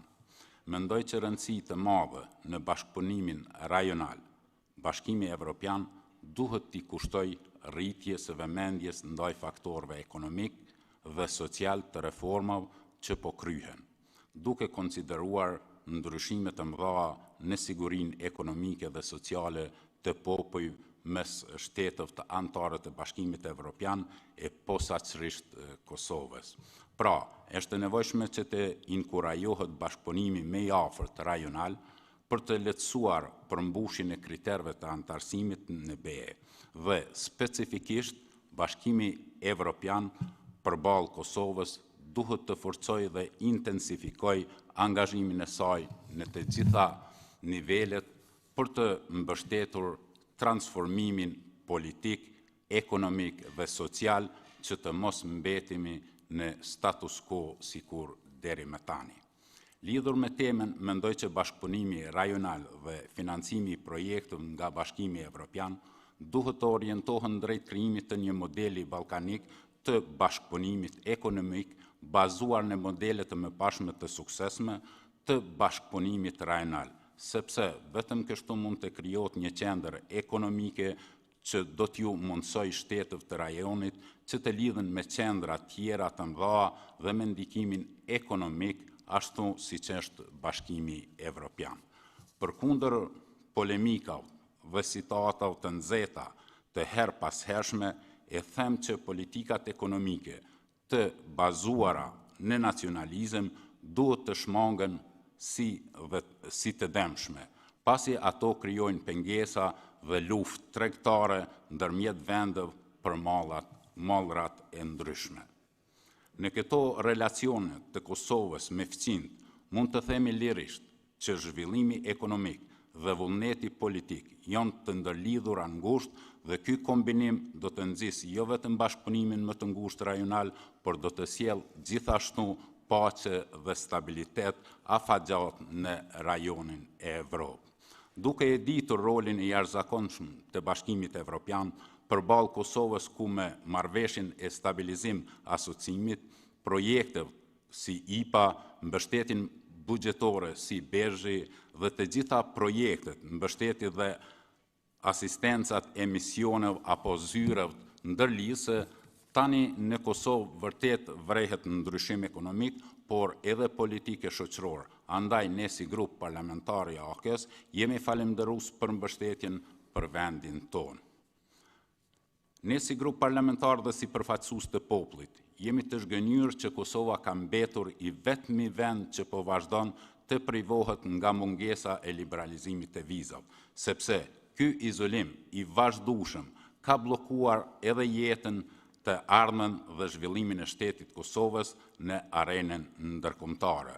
Pra, mungesa e të drejtës dhe lirisë për të dalë jashtë vendit, e zhvillimit të bërit biznis në tregun e Evropës, e studentëve për të studiuar në Evropë, e qytetarëve për të punuar, e artistëve për të prekur dhe luajtur në teatrot e skenat evropiane, thuajse kanë prekur kulmin e durimit dhe pritjes së qytetarëve, e kjo është shqetësuese. Nga kjo foltore, ju lutem dhe ju bëjmë thirrje të gjitha shtetëve anëtare të Bashkimit Evropian që të largojnë dyshimet dhe rezervat politike që kanë të bëjnë me dhënien e liberalizimit e vizave për Kosovën. Më shumë të drejtë them që për hir të qytetarëve dhe të gjithë atyre investimeve ndërkombëtare që janë bërë për mbi 2 dekada për të krijuar paqe, siguri, sundim të shtetit ligjor dhe zhvillimit ekonomik e mirëqenie të qytetarëve, shtetet e Bashkimit Evropian duhet ta njohin si tërësi shtetin e Kosovës dhe t'i japin dritën e gjelbërt liberalizimit të vendit tonë. E po ashtu, hyrja e Kosovës në Bashkimin Evropian të bëhet një të ardhme të afërt. Pra, më shumë, nuk e them vetëm unë, por e thonë të gjitha vendet raportet dhe vlerësimet ndërkombëtare, që Kosova dhe institucionet e saj i kanë përmbushur të gjitha kriteret dhe obligimet që janë caktuar nga Bashkimi Evropian. Prandaj, vetëm duhen rezultate konkrete në dobi qytetarëve dhe institucioneve të shtetit. Madje, të gjithë përfaqësuesit, zëdhënësit dhe figurat evropiane që merren tani sa kohë me çështjen e Kosovës dhe Serbisë e cekin se liberalizimi i vizave për Kosovën dhe dialogu për normalizimin e marrëdhënieve Kosovë-Serbi janë procese të ndara dhe nuk janë të ndërlidhura me njëra tjetrën, sepse Kosova mund ta merr liberalizimin e vizave, ndërsa qëllimi përfundimtar i dialogut është që të ketë një marrëveshje gjithëpërfshirëse ligjërisht e obligueshme për normalizimin e marrëdhënieve ndërkombëtare Kosovës dhe Serbisë. Këtë potencova sepse kjo ka ndikim edhe në, po e tham, bashkëpunimin rajonal, edhe për tërtinë e lirë, edhe në gjitha aspektet. Nëse qytetari jonë është i mbyllur, atëherë si mund kemi zhvillim dhe perspektivë në Kosovë. Faleminderit. Faleminderit shumë deputet Lekaj. Tashmë, sipas agjendes, radha e folësve të paraparë për këtë pikë është përmbyllur, ndërsa radhën e kanë ata deputet tjerë të cilët duan ta marrin fjalën për të diskutuar. Nga Parlamenti i Republikës Kosovës, deputeti Armend Muja. Të nderuara kryesuese Kosari, të nderuar deputet nga vendet mike të Bashkimit Evropian, nderuar antar të Parlamentit Kosovës, ishte një pyetje tek diskutimi i zotit Franc, po mundohem jap disa përgjigje mbi bazën e vlerësimeve që ne i kemi këtu. E para është një pjesë ku ndoshta ka nevojë të mendohet është sa i përket financimit të projekteve të përbashkëta, përfshirë edhe mësimeve të përbashkëta në sektorin e drejtësisë edhe policisë, Justice and Home Affairs, dhe këtu flas për asistencën e përbashkët ligjore, hetimet të përbashkëta, sidomos sa i përket rrjeteve kriminale, dhe gjithashtu edhe veprimet të përbashkëta policore, bashkëpunimi policor. Mendoj që këto duhet të mbështeten, është një sferë ku ka pas më pak bashkëpunim për arsye të kuptueshme, mirë po mendoj që këtu duhet të zgjerohet në interes edhe të luftimit të trafikimit, luftimit sidomos ai që depërton nga lindja e mesme, mendoj që ne duhet kemi një qasje të përbashkët rajonale. E dyta është sa i përket sferës së arsimit, ku aty kemi një përvojë më të madhe, mirë po sa i përket arsimit dhe kërkimit shkencor, mendoj që bashkëpunimi ndërmjet institucioneve arsimore, sidomos atyre të arsimit lartë dhe shkëmbimit të studentëve, duhet të mbështetet dhe duhet vazhdoj. Mendoj që ka një kontribut edhe tek elemente tjera, si në ekonomi ashtu dhe në bashkëpunimin, afrimin e popujve të Ballkanit Perëndimor. Gjithashtu, ajo që ka nevojë të kuptohet dhe zgjerohet është projektet e përbashkëta të kërkimit shkencor. Mendoj që kërkimi shkencor dhe inovacioni duhet të zhvillohet në nivel rajoni, marrë parasysh ekonomitë e vogla që ekzistojnë në Ballkanin Perëndimor. E treta, po që është shumë e rëndësishme sa i përket qeverisjes fiskale, mendoj që është në interes të Bashkimit Evropian, po edhe interes të vendeve të Ballkanit Perëndimor që të luftohet informaliteti në rajon, përfshirë, sidomos në vende ku ka ngecje sa i përket mbledhjes së tatimeve. E dyta ka rëndësi është bashkëpunimi në raportim të tatimeve. Mendoj që për shkak të vështirësive politike ka vështirësi në raportim ose në auditim të përbashkët apo të evazioni fiskal që mbetet sfidues në Kosovë, po mendoj që është sfidues edhe në rajonin e gjerë. Gjithashtu në këtë pjesë ka nevojë edhe tek pjesa e stabilitetit financiar, kriza e fundit neve na ka mësuar që ka nevojë që ndoshta edhe Kosova dhe Ballkani Perëndimor të kenë tregje më zhvilluara të kapitalit. E katërta që besoj është e rëndësishme është promovimi i kohë gjatë sa i përket tregtisë. procedurat dhe shtirëzimi i procedurave doganore, mendoj sidomos tek kodi doganor dhe për afrimin praktikave evropiane, ende mbeten sfidë në rajonin e Ballkanit Perëndimor. Masat fitosanitare dhe koordinimi i tyre, sidomos vështirësitë që ka Kosova, janë të rëndësishme, gjithashtu edhe në interes të sigurimit të cilësisë së produkteve dhe standardizimit të masave si metrologjia dhe konformiteti i produkteve. Në fond, du me përmbyll, sa i përket rëndësisë transportit dhe infrastrukturës, u mendoj që qoftë për shkak të integrimit me Evropën, por në anën tjetër dhe integrimit të tregjeve në Ballkanin Perëndimor, ka nevojë që të punohet ende në aspektin e transportit dhe infrastrukturës. Këtu po flas tek zhvillimi i hekurudave, sistemit të hekurudave, i cili ndihmon vendet të Ballkanit Perëndimor që të kenë qasje më të shpejtë të zhvillim të zinxhirit furnizues me Evropën, po dhe me tyre. Pastaj edhe projektet e përbashkëta tek sigurimi i ujit, por në anën tjetër edhe tek infrastruktura e përbashkëta dhe autostradat që i mundsojnë komunikim më të shpejt mes njerëzve dhe produkteve. Në si pikë e fundit është krahas shkëmbimit të mallra, mendoj që është e rëndësishme të promovohet edhe shkëmbimi i shërbimeve edhe punëtorëve. Aty tek ka një iniciativë, ka pas një iniciativë të mirë sa i përket nga arësisia për parafrimin e standardeve të licencimit të shërbimeve. Edhe aty jemi zhvillu disa kritere dhe parametra të parafrimit kurikulave dhe heqjes së barrierave të lëvizjes punëtorëve, mendoj që aty ka pas ngecje dhe ajo duhet të vazhdoj, sepse krahas shkëmbimit të mallrave ne duhet bëjmë përpjekje po ashtu edhe për shkëmbim të shërbimeve dhe lëvizje të lirë të njerëzve, ku Kosova ka një përparësi konkurruese. Faleminderit shumë. Faleminderit shumë deputet Muja, radhën e ka zonja von Kramon nga Parlamenti Evropian. Thank you very much, Madam Chair. And just a couple of remarks, because I think that my colleague Romeo Franz has mentioned many important points. I just would like to reiterate and to emphasize that we all feel that the so-called Balkan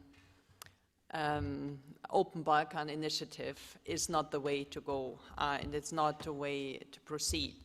Why we see this is not on an equal level. This is rather, let's say, focused or targeting on even more discriminatory measures in the region. It's not an inclusive approach.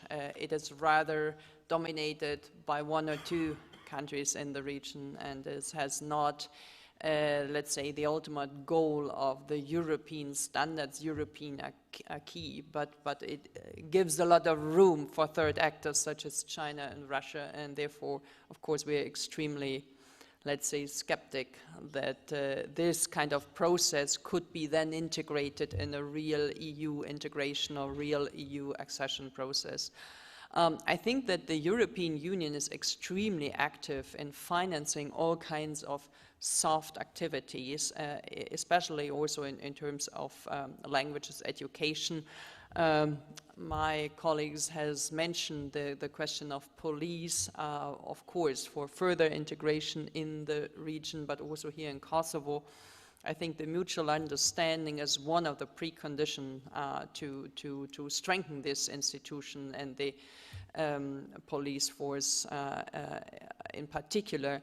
So I think the OSZE is the main, let's say, institution to enforce that, but nevertheless, I think the European Union is more than happy to support when it comes to languages. And otherwise, I think that we would like to work on all countries in the Western Balkan to see that we lower the burden for regional cooperation, but as all of you have mentioned, that's a very, very long-term process, and we hope that with the new government in Germany, hopefully soon, we can pick up on the Berlin process on a clear, let's say, conditionality, criteria-based process, and then really put forward also this question of rule of law, democracy, and not just on economical integration. Thank you. Thank you, Viola. Dikush tjetër dëshiron të diskutojë në këtë pikë?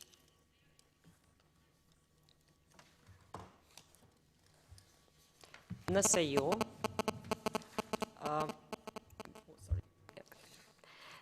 jo, atëherë sipas agjendes, kjo është edhe pika e fundit e rendit të ditës për ditën e parë, për ditën e sotme, në mes anëtarëve të Komisionit Parlamentar të Stabilizim Asociimit.